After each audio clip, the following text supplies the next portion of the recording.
சாயிராம்.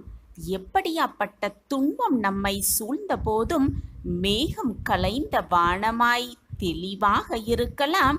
துன்பம் சூழ்ந்திருந்தாலும் கூட நிச்சயமாக தெளிவாக இருந்தால் நம்மை விட்டு விலகிவிடும் அந்த துன்பமே. ஜெய் சாயிரம், ஜெய் ஜெய் சாயிரம். நம்ம சாயன்பர்கள் எல்லாரும் எப்படி இருக்கீங்க? எல்லாரும் நல்லா இருப்போம். ஓம் சாயிரம்.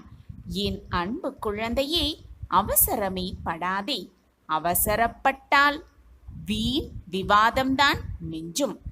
ஆம் என் குழந்தையே, இதில் விஷயம் இருக்கிறது. உன்னை தேடி அப்பா மீண்டும் மீண்டும் வந்து கொண்டே இருக்கிறேன், உன்னுடைய வாழ்விற்கான மாற்றத்தை உண்டு பண்ண.